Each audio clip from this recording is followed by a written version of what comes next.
everyone, and welcome back to the Zombie Train, episode 219. This is, well, the episode title is going to be Coal. I'll get to the question in just a minute. Obligatory, if you want to see this footage in real time with more explanation as to what's going on, check out this week's Under Construction. It should be coming out about simultaneously, about at the same time as this. So anyways, just a little production note. This always gets produced second, so ideally Under Construction would come out first, but it doesn't really matter, so I just try to get them out at the same time.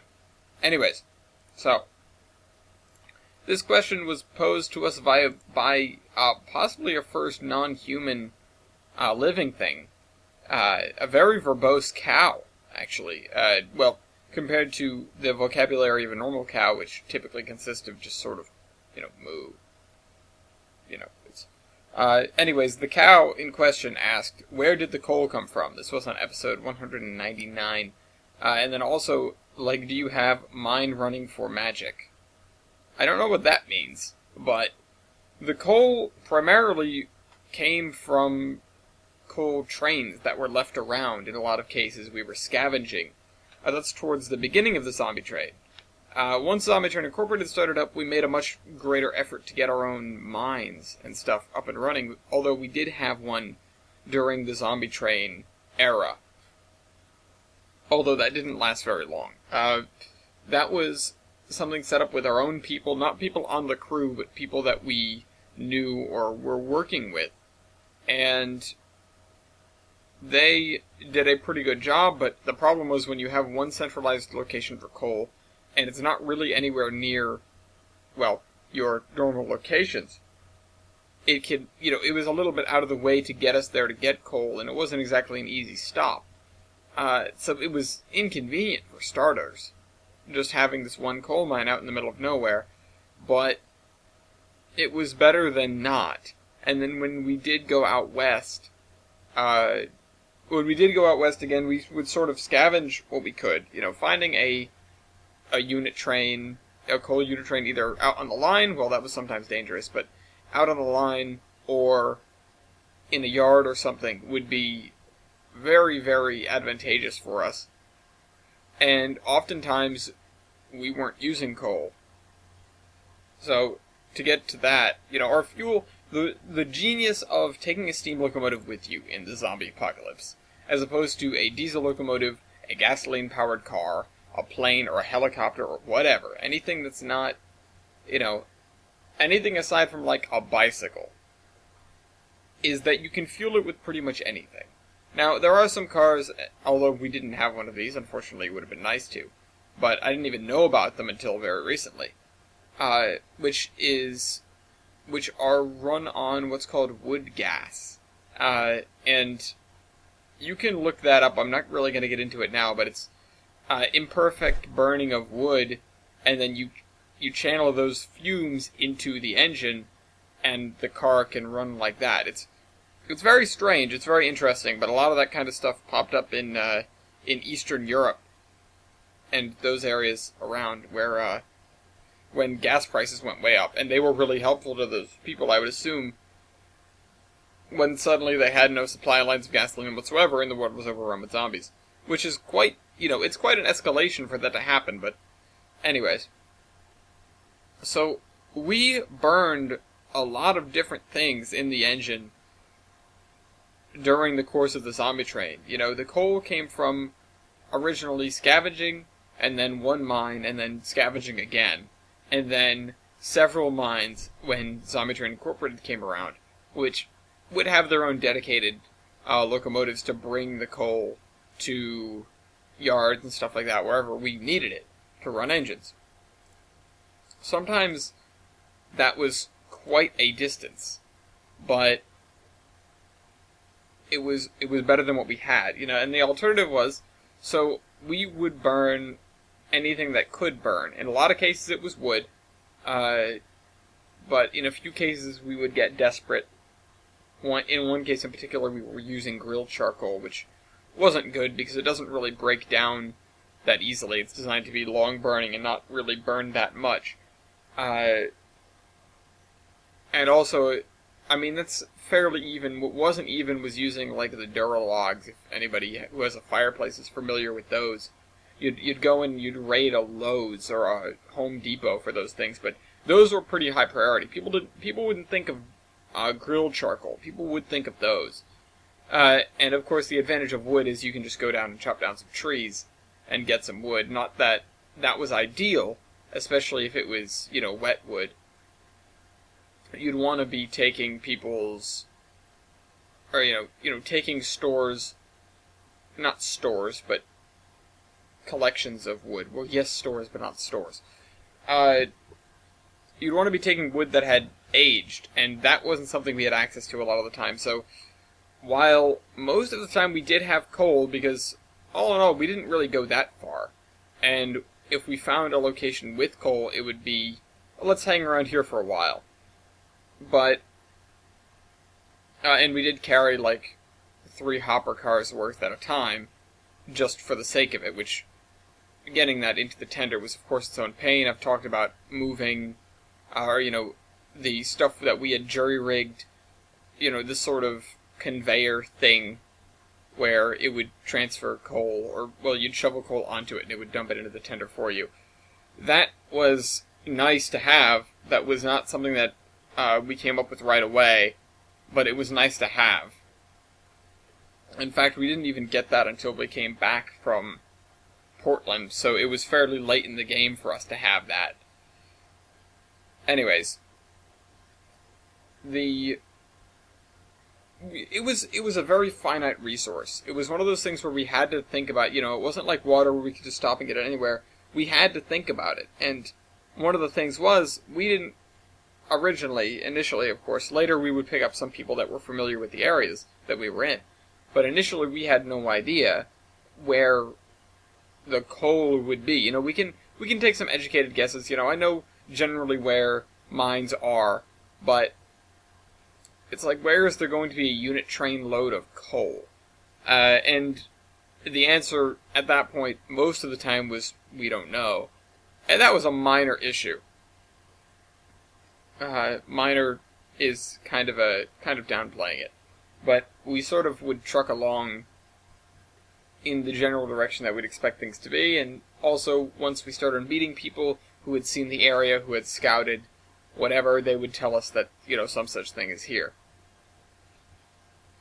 We spent, in some cases, though, we wouldn't necessarily get coal from trains.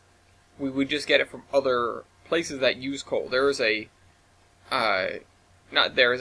power plants in general. I was going to call it a specific one, but it's not precisely relevant here.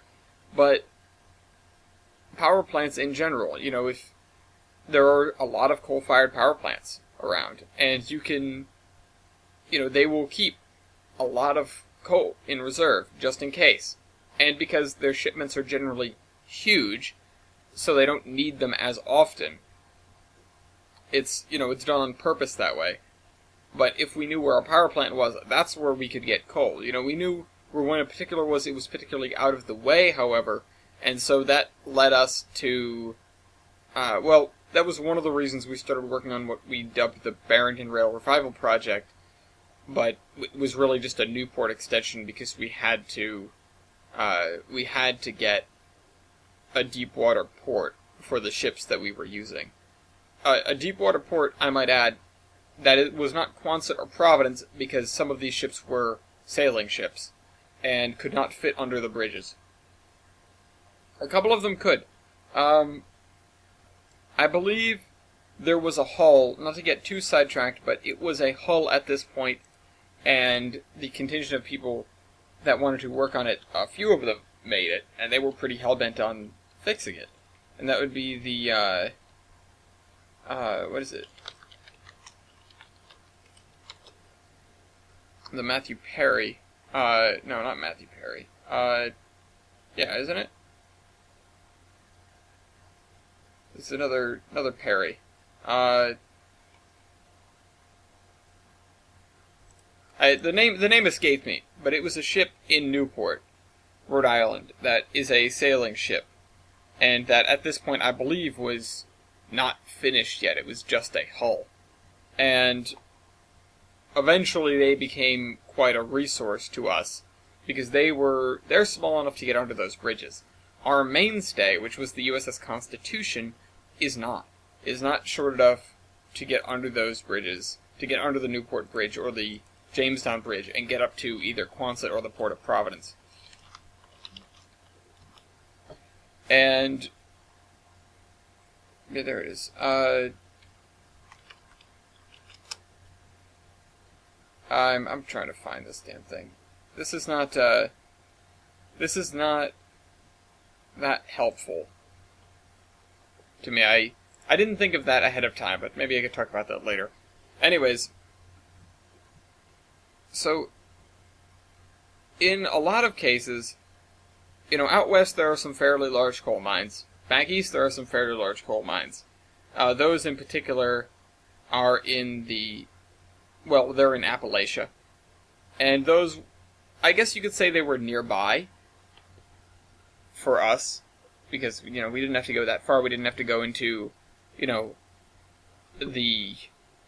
say the deep, deep south, but that's not where you think if you're getting coal from. But, this northern Appalachia, in the Catskills or in the Poconos.